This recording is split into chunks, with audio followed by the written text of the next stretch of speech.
Muy bien, continuando con nuestro curso de actualización y divulgación científica, edición 2026, tenemos el módulo Enfermedades raras y huérfanas. Este módulo termina la próxima semana y nuevamente agradezco a todos por habernos acompañado durante las sesiones tanto de martes y de jueves. El tema de hoy, implante coclear, experiencia y avances en el Instituto Nacional de Salud del Niño de San Borja.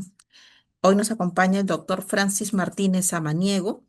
El doctor es médico cirujano por la Universidad Nacional del Centro del Perú, Huancayo, médico especialista por la Universidad Nacional Mayor de San Marcos. Labora desde el año 2015 en nuestra institución, es presidente del Comité de Implantes Cocleares, ex jefe del Servicio de Otorrinolaringología en el Instituto Nacional de Salud del Niño de San Borja. Tiene pasantías y talleres de otología en Colombia, España, Argentina y Estados Unidos. Miembro de la Sociedad Colombiana de Otología y Neurotología y miembro de la Sociedad Peruana de Otorrinolaringología y Pediatría. Muchas gracias, doctor Martínez, por acompañarnos el día de hoy. Le doy el pase para que podamos realizar su presentación. Y el auditorio es todo suyo, doctor. Muchas gracias. Veo también, doctor, ¿me permite? Sí, solo para corregir, el tema es hipoacusia neurosensorial. Perdón, parece que me pasaron el de la sesión anterior, pero hoy día es hipoacusia neurosensorial. Mis disculpas para los participantes y ahora sí, doctor, ya lo esperamos para la exposición. Es- Sí, ¿qué tal, Rosalinda? Pregunta, ¿están viendo ahí mi pantalla? No. Sí se ve su presentación, doctor, hipoacusia neurosensorial. ¿Lo vemos? Ok, perfecto. Bueno, muy buenas tardes con todos. Vamos a hablar un poco de hipoacusia neurosensorial. En general, de hablar de hipoacusia neurosensorial, tenemos que entender que la hipoacusia neurosensorial es un problema en el oído interno, es un problema de cóclea y nervio auditivo. De todas las hipoacusias, la hipoacusia neurosensorial es una hipoacusia que no se puede revertir. Y esta hipoacusia neurosensorial puede ser congénita o adquirida. Entonces, la que genera más impacto es la hipoacusia neurosensorial congénita, sobre todo la severa profunda, o sea, la que ha perdido el niño más del 80-90% de su audición. Entonces, hoy vamos a hablar de hipoacusia neurosensorial, o sea, problemas del oído interno, ¿no? Entonces, la hipoacusia neurosensorial, como su nombre menciona, es la baja auditiva por causa de la cóclea o el nervio auditivo. Entonces, como genera un impacto social, sobre todo la hipoacusia neurológica congénita, es aquel que puede generar una discapacidad de por vida si no se diagnostica y si no se trata a tiempo. Entonces, de cada 1.000 niños que nacen, según cifras de la OMS, 5 van a tener algún grado de hipoacusia, o sea, leves, moderados, severos, pero de estos 1.000, 1 a 2 van a tener hipoacusia profunda. Hipoacusia profunda significa sordera. Y sordera no significa, y sordera bilateral. La sordera que genera discapacidad es la sordera bilateral, porque hay niños o personas que solo escuchan por un oído y todavía pueden compensar en los primeros años de vida o incluso diagnosticarse en la adolescencia o en la juventud. Pero cuando la hipoacusia neurosensorial es bilateral y es severa a profunda, es algo que genera discapacidad. Y si es una hipoacusia congénita, como les decía, o sea, que viene de nacimiento, porque la cóclea y el nervio no funciona bien, es algo que va a marcar la calidad de vida del paciente porque lo va a convertir en un discapacitado auditivo, o sea, un sordomudo, lo que comúnmente se denomina, ¿no? Entonces, de ahí la importancia de que a estos niños, como la sordera congénita, la sordomudez es una enfermedad que lamentablemente no se ve, pero sí el paciente lo vive y lo marca de por vida, es lo que se debe propugnar en esto es el tamizaje auditivo, que es lo que vamos a hablar en las diapositivas siguientes, y también hablaba hace unos días en otra charla que se hizo. Entonces, la hipoacusia neurosensorial que marca y genera discapacidad implica que cada 1.000 niños que nacen, 1 o 2 va a tener esta sordera, en aquellos niños que no tengan factores de riesgo. Pero aquellos niños que han tenido alguna causa, algún problema en el nacimiento, no sé, prematuros, bajo peso, estancia en UCI, bilirruinemias, algún síndrome asociado o alguna enfermedad que condiciona a este niño, pues esta incidencia va a aumentar 10 veces más. Entonces es importante conocer los factores de riesgo, que también lo vamos a señalar a lo largo de la charla. Y es importante conocer estos factores de riesgos porque de estos factores de riesgo, el 60% son de causas prevenibles y es algo que si los conozco, incluso puedo hacerle seguimiento a estos niños con riesgo, porque si yo trato una hipoacusia neurosensorial en su tiempo, es un niño que no va a tener o va a tener la menor cantidad de discapacidad. Pero si yo no lo trato a tiempo, lamentablemente las medidas que yo pueda hacer no van a ser muy efectivas, ¿no? Recordemos que todos los síndromes que existen se pueden acompañar de hipoacusia. Y también de cada 100 sordos que hay congénitos, el 90% son de padres normoyentes. O sea, cualquiera de nosotros podemos tener un niño con sordera, lamentablemente. Entendiendo que sordera para este tema es hipoacusia neurosensorial profunda, bilateral. Entonces, iba mencionando que el 60% son de causas prevenibles o que deberíamos hacerle seguimiento, ¿no? De los cuales el 31% es de causa infecciosa. O sea, posinfecciones como TORCH, por ejemplo, a estos niños tenemos que hacerle seguimiento, ¿no? En los primeros 5 años. Recordemos que audición está en relación al lenguaje oral que el paciente hace y ciertas enfermedades infecciosas pueden generar sordera en el momento de la infección o posterior a ella como una secuela, como así la meningitis, ¿no? Que sí, pues es un cuadro abrupto, brusco, pero puede dejar secuelas a largo plazo. Entonces, toda meningitis debe ser seguido por lo menos el primer año de vida y posterior a la estabilización del cuadro del paciente se debe hacer un potencial evocado auditivo para ver su nivel auditivo y si sale normal no quiere decir que no va a tener una baja progresiva. Entonces hay que hacerle un control seriado cada 3 meses, por lo menos hasta el año, porque hay pacientes post-meningitis que en el primer estudio auditivo sale normal, pero en los meses van generando una pérdida neurosensorial progresiva. Recordémonos que el oído interno, la cóclea está lleno de líquido y este líquido se comunica con la meninge, con el cerebro y si hay una infección, entonces por contigüidad puede calcificar los líquidos endococleares y generar una secuela que es la hipoacusia neurosensorial. Y si se calcifica la cóclea post meningitis, lamentablemente, si está totalmente calcificada, no hay solución a esto. Ni audífonos, ni implante, ni ninguna medida que se le pueda ofrecer. Por eso se menciona que si un paciente post-meningitis hace hipoacusia, sordera, es una urgencia o entre comillas emergencia. Hay que seguirlos y operarlos de inmediato, porque si no lo hacemos a tiempo, no va a salir las medidas que podamos intentar posterior a ello. Entonces, infecciones crónicas de oído también pueden generar hipoacusia, entendiendo que una infección crónica de oído es aquella infección que dura más de 3 meses, ¿no? Puede generar algo hipoacusia y sordera si no se trata a largo plazo. Pacientes con rubiolas, en general todo, los TORCH pueden generar baja auditiva o al nacer o posterior a ella generar hipoacusia de aparición progresiva, ¿no? Citomegalovirus es es uno de los patógenos que puede generar hipoacusia a largo plazo. Con tamizaje, exámenes, control normal, pero genera una hipoacusia progresiva y generativa en los años, ¿no? Entonces, por lo menos 3, 5 años posterior al diagnóstico de citomegalovirus debemos hacerle un seguimiento a estos niños, ¿no? Y entre otras causas prevenibles, bueno, los antes mencionados relacionadas al parto, a la prematuridad, sobre todo aquellos niños que nacen menor a 32 semanas tienen 10 veces más el riesgo de hacer sordera.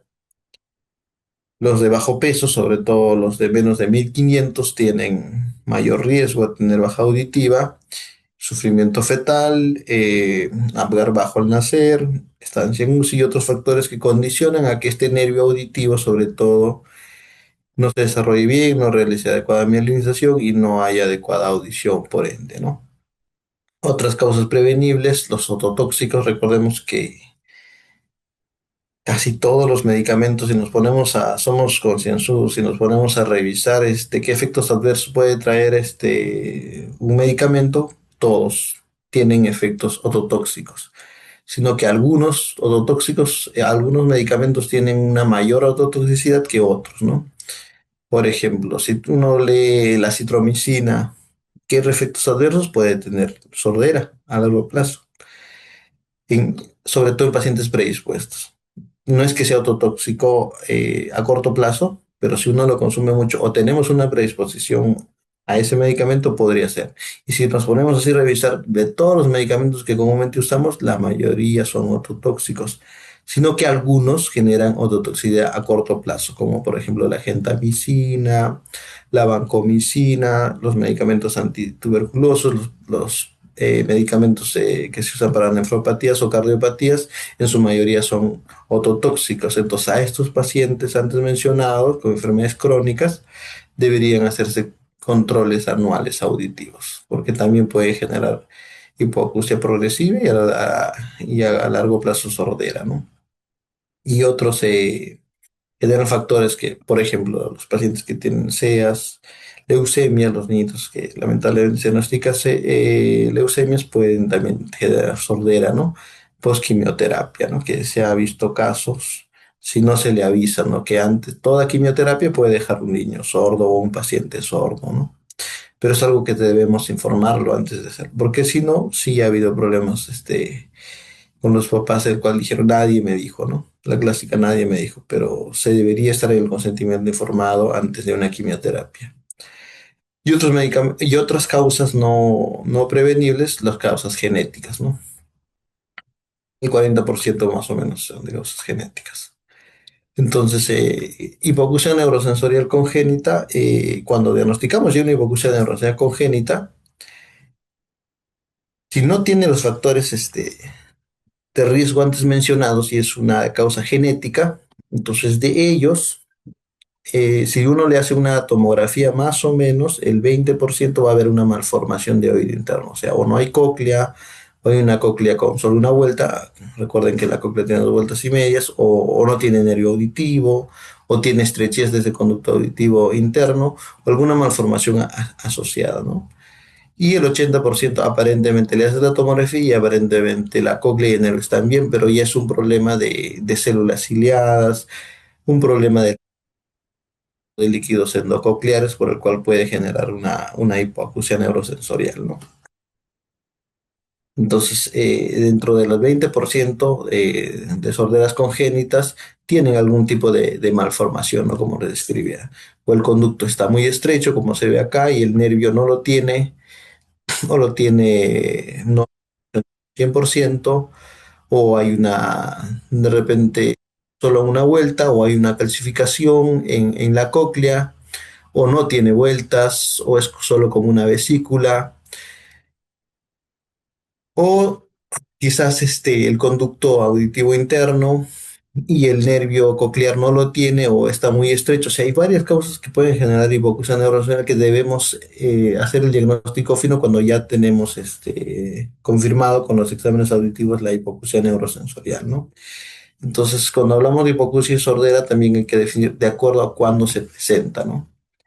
Audición es sinónimo al lenguaje oral, en el niño en general y también en el adulto, ¿no? Pero esta clasificación señala en relación a la aparición del lenguaje oral. Si la hipoacusia se da antes que el niño ha aprendido a hablar, se llama hipoacusia prelingual o prelocutivo.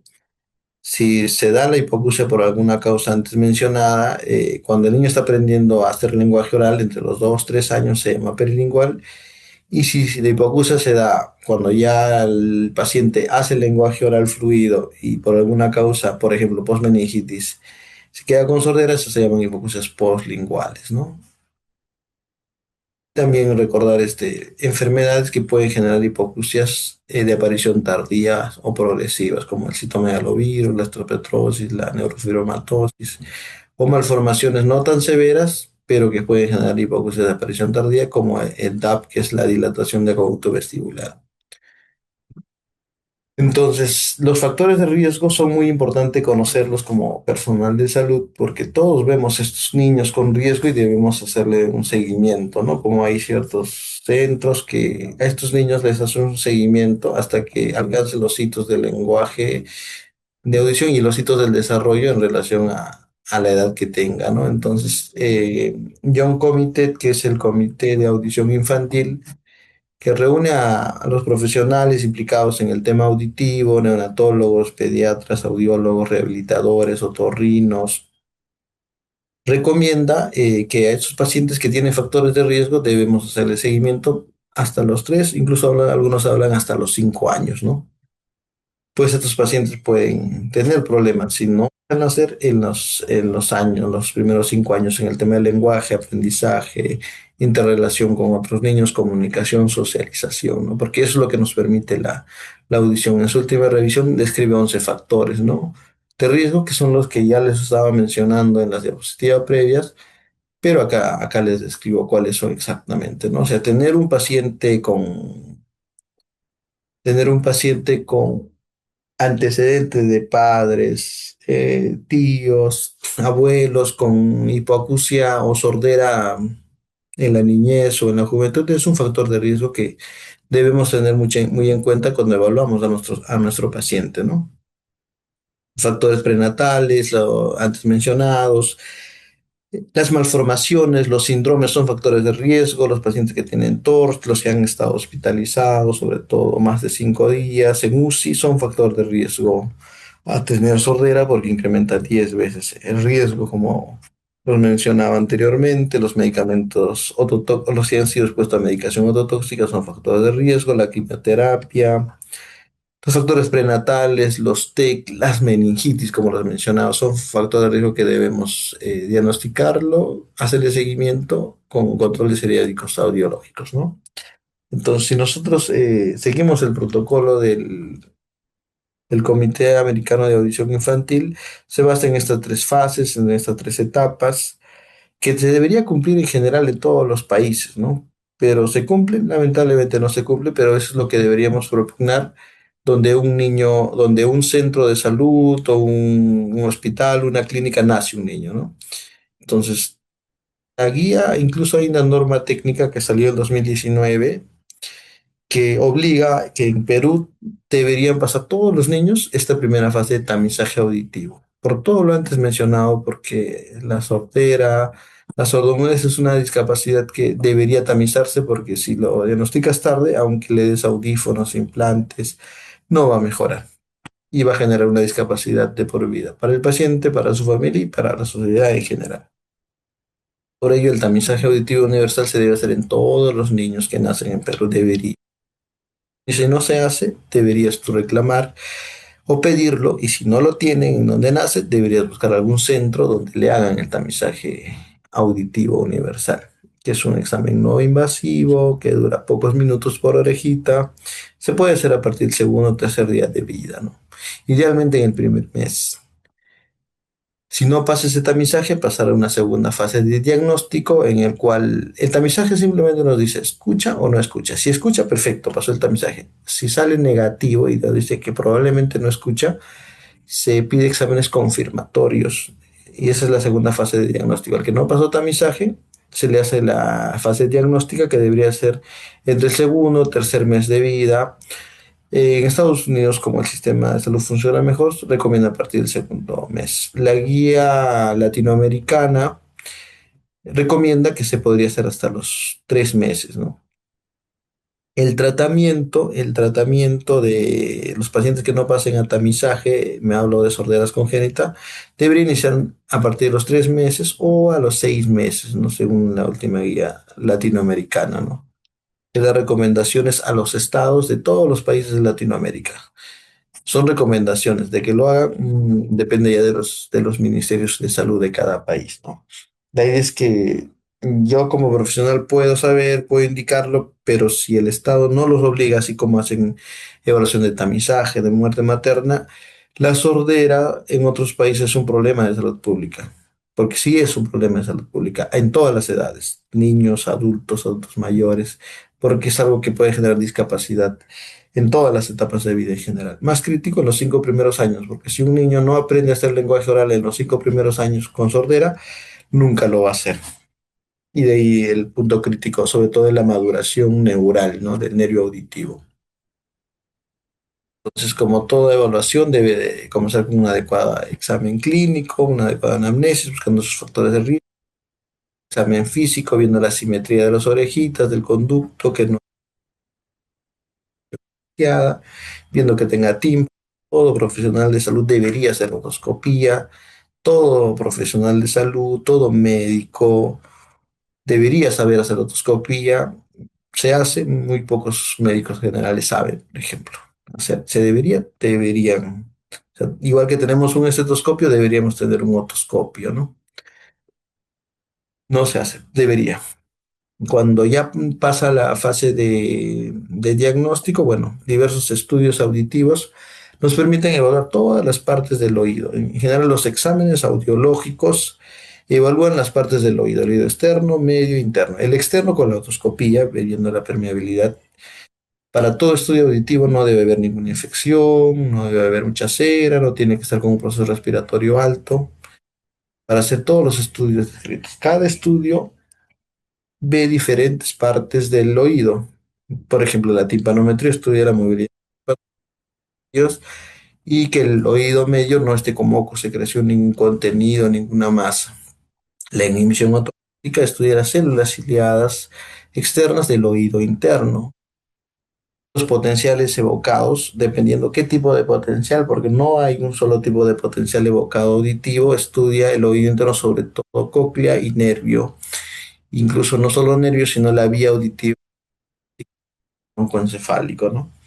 En general, cuando un paciente tiene hipoacusia neurocen debemos ver todos los estudios, y ninguno es más importante que otro, sino todos se complementan, ¿no? Esa parte básicamente lo hacemos los otorrinos que vemos audición, por recordar también que no todos los otorrinos lamentablemente ven audición. Nariz, laringe, pocos otorrinos vemos audición y por eso el manejo puede discrepar entre uno u otro otorrino. Lo ideal es que sea un otorrino especializado en oído, ¿no? En cuanto al tratamiento, una vez que se confirme la hipoacusia neurosensorial, si es leve, moderado, severo, los audífonos medicados son el tratamiento indicado. Si no mejora con audífono medicado o su hipoacusia es severa, profunda, se puede indicar el implante coclear.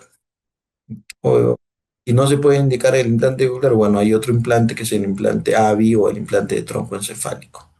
En cualquiera de los casos, sea audífonos o implantes para hipoacusia neurosensoriales, se debe tener un equipo multidisciplinario que maneje, por ejemplo, audífono o implante. El seguimiento lo hace la terapeuta. Tiene que hacer su terapia auditiva del lenguaje o terapia de lenguaje auditivo verbal, se llama, ¿no? Estos pacientes con hipoacusia neurosensorial también cursan con problemas de conducta. Algunos dicen incluso que pueden ser autistas, tienen problema de hiperactividad. En general deben ser evaluados por un psicólogo, porque si un niño con sordera o hipoacusia neurosensorial puede tener problemas de conducta. Entonces, la opinión del psicólogo, del psiquiatra es básico en estos niños. El neurólogo también para descartar problemas funcionales, porque recordemos que audición no es solo oído, es oído y cerebro. Oímos con las orejas, valga la redundancia, pero escuchamos con el cerebro, porque todo lo que oímos con la orejita se va por el nervio auditivo al cerebro, al lóbulo temporal, y ahí existen conexiones nerviosas para hacer el proceso de la audición, que es un proceso súper complejo que lo aprendemos en los primeros años, ¿no? Y se relaciona mucho al área de lenguaje. Recordemos que el lenguaje oral se basa a sonidos del abecedario, vocales y consonantes, entonces el cerebro tiene que estar bien para que un niño también pueda hacer un lenguaje oral adecuado. Para que un niño tenga un lenguaje oral adecuado, debe tener buena audición y buen procesamiento de esa información auditiva, o sea, una buena función cerebral. Si tiene esas dos cosas, va a ser un niño con un adecuado coeficiente intelectual, el lenguaje oral en su tiempo. Si no tiene un trastorno del lenguaje, lo primero que tienes que descartar es que esté escuchando o no esté escuchando. Cuando un paciente tiene problemas del lenguaje, En los 5 primeros años, lo primero es descartar un problema auditivo.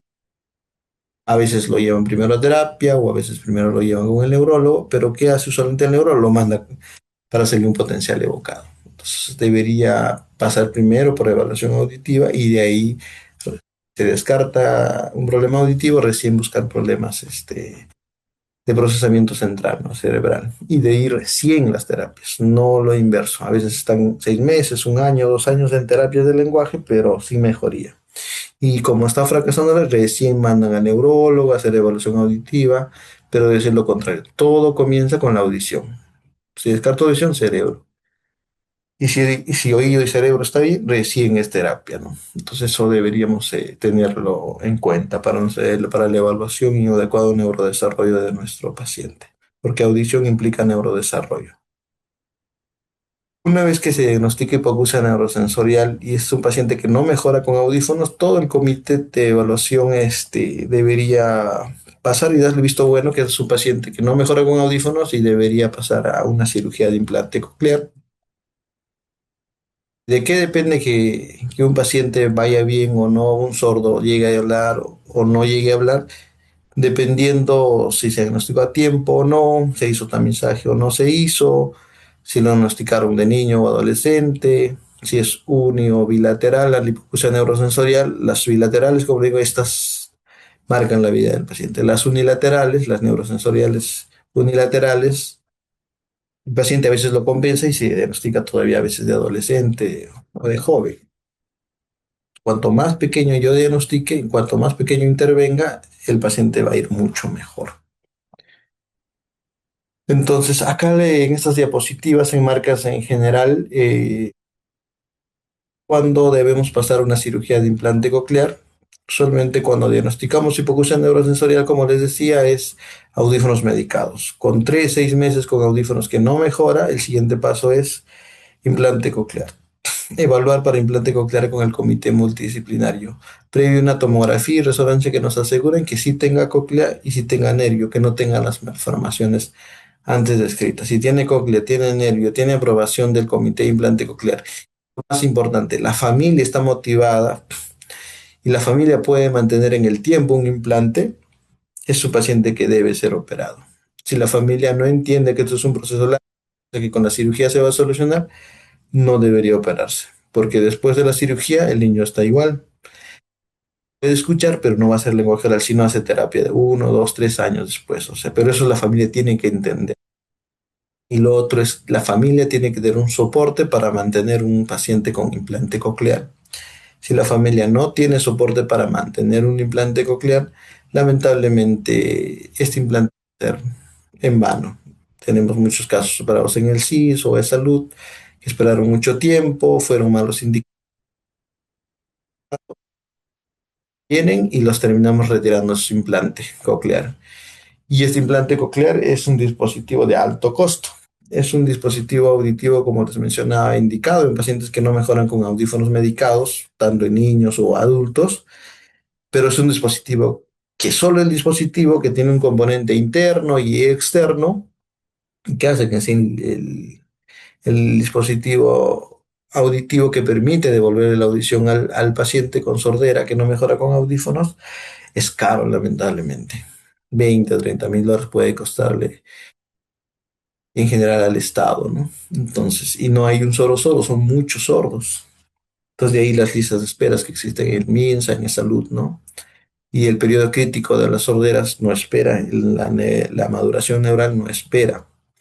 Entonces, lo otro estuvo en 2, 3, 4, 5 años de espera, se pudo operar, pero si la familia no ha entendido que esto es un proceso largo que sigue con terapias, evaluaciones con el psicólogo, psiquiatra, los médicos que tengan que evaluar a nuestro niño posimplantado, si la familia no entiende que tiene que tener esos controles, no sirvió de mucho la cirugía. Por eso el profesional que ve un paciente implantado tiene que entender que eso es un proceso a largo plazo.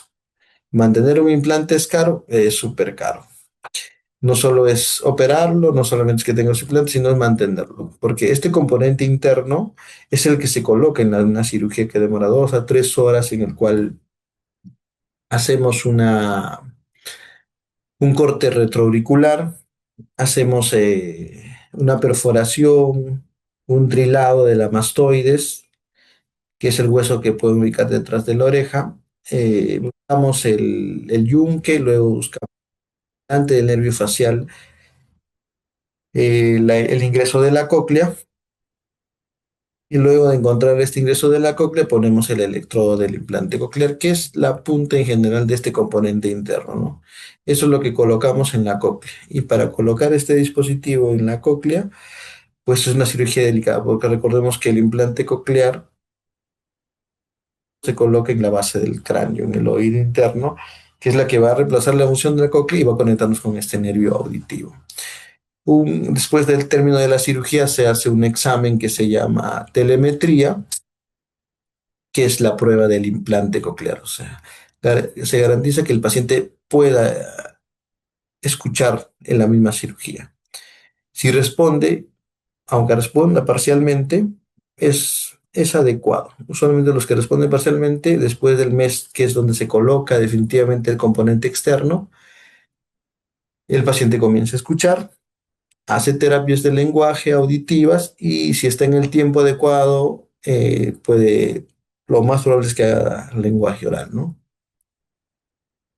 Pero requiere un mantenimiento de este componente externo, porque después de la cirugía, después de poner este componente interno, que el cuerpo tiene que aceptarlo, recordemos que es un dispositivo externo, biocompatible, sí, pero igual puede tener tasas de rechazo. Por eso que se espera de 20 días a un mes para que acepte el cuerpo del paciente y recién se coloque el dispositivo externo del implante coclear, que si ustedes miran es parecido a un audífono, pero no es un audífono, se llama procesador de sonido, que puede venir así o puede venir algo más pequeño y estético, ¿no? Pero igual, todos estos tienen accesorios, tienen baterías, son dispositivos delicados y que si se malogra, el paciente y la familia tienen que hacerse cargo. Y cada componente de estos es carísimo, en dólares, 1.000, 2.000, 3.000 dólares.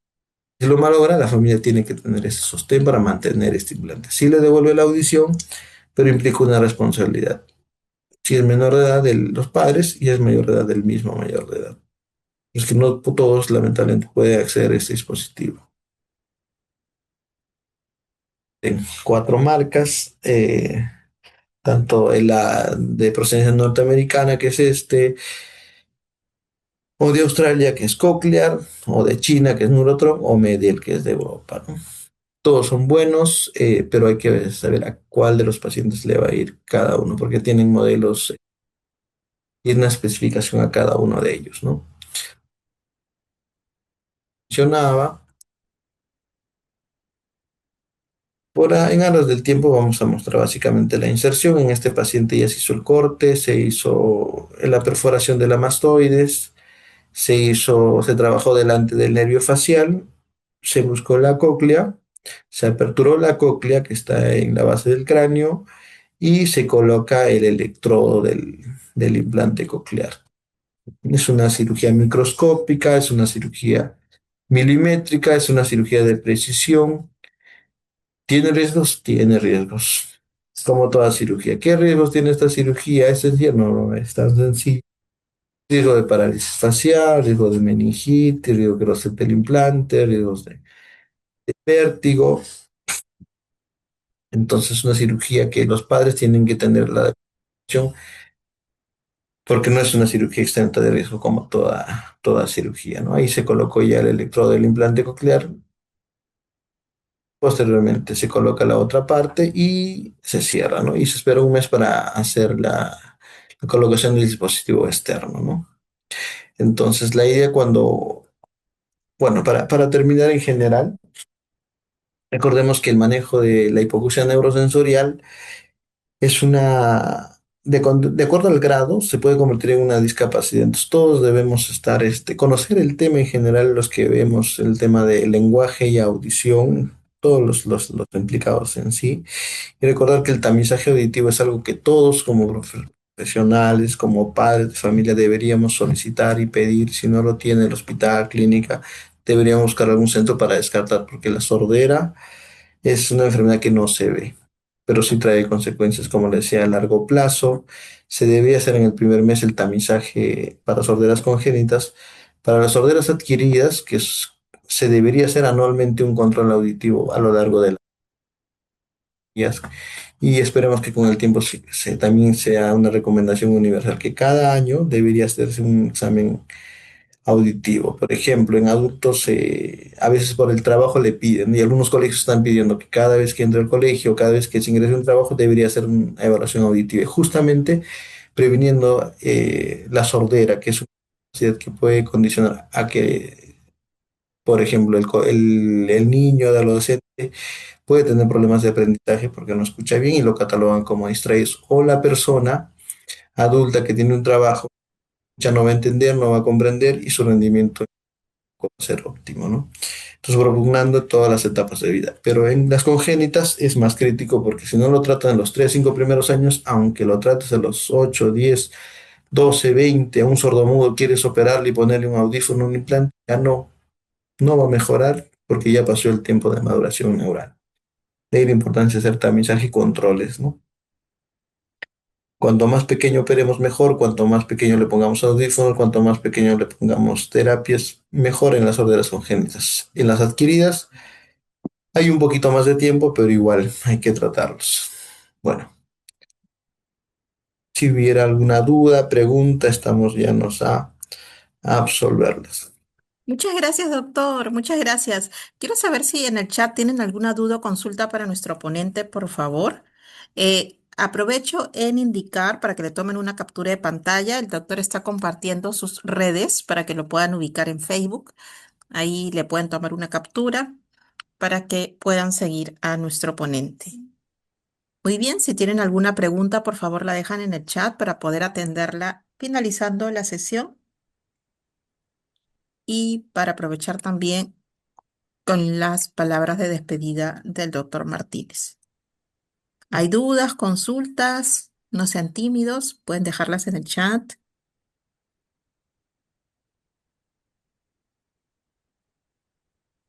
Hay una opción de preguntas y respuestas, ahí pueden dejarle en la opción de preguntas y respuestas sus dudas, consultas.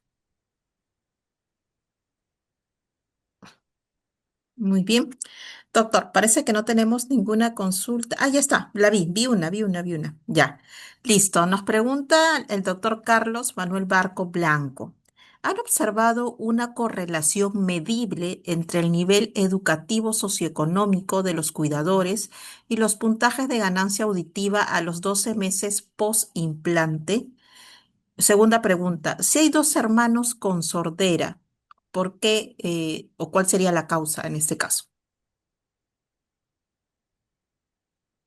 A ver, vamos por partes. Por favor, léeme, no tengo acceso a las preguntas, pero puedes leerme la primera pregunta y Sí, voy a doctor. responder en orden. Sí, sí. ¿Han observado una correlación medible entre el nivel educativo socioeconómico de los cuidadores y los puntajes de ganancia auditiva a los 12 meses post-implante? Ah, ok. Interesante pregunta. En general, lo que nosotros propugnamos en un paciente, sea niño o adulto, tiene sordera es primero educar al paciente y educar a los padres o a los cuidadores en general, porque hay estudios que demuestran que cuando el padre es educado, los resultados va a ser mejor porque va a haber más conciencia de llevarlo a la terapista, de buscar un colegio para niños con discapacidad, para poder apoyarlo en todo sentido, no solo con las terapias, sino en la escuela, y no solo en la casa, en la escuela, sino en la casa. Y hay estudios que demuestran que cuanto más nivel educativo tenga el papá o la persona con sordera, su evolución y sus terapias post-implante, a los 6 meses, al año, a los 2 años, va a ir mucho mejor y mucho más rápido. Pero si el papá no se educa o tiene una condición en general, tiene estudios superiores o tiene un nivel básico, estos pacientes son los que los operas y se desaparecen y piensan que el implante va a hacerlo todo. Y no es así. Y sí existe una correlación. A mayor educación de padres, el paciente va mucho mejor. ¿Otra pregunta cuál era? Ya, la siguiente pregunta es, doctor, si hay dos hermanos con sordera, ¿por qué se da o cuál sería la causa? Ah, ok. En general, Las hipoacusias se dividen, como decía en un inicio, en adquiridas y congénitas.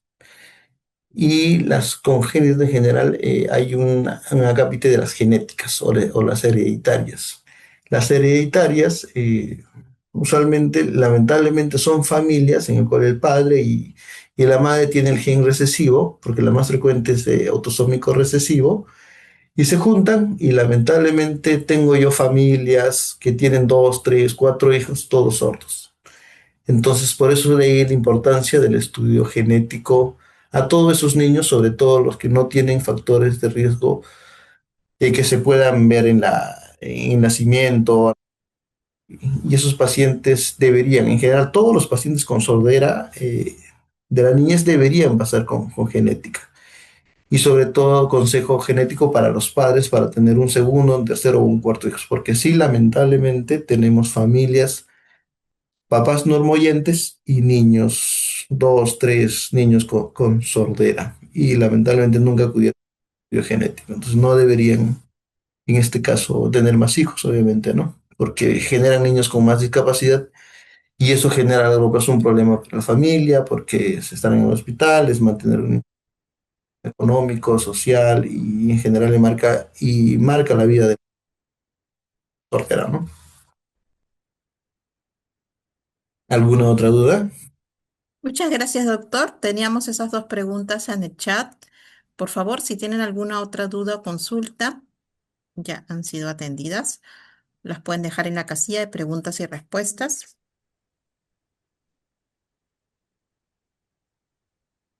Bueno, Listo. No ¿hay tenemos más dudas? consultas, doctor. Muchas gracias por habernos acompañado el día de hoy y lo esperamos en una próxima edición de nuestro curso de actualización y divulgación científica. Gracias. Gracias, saludos.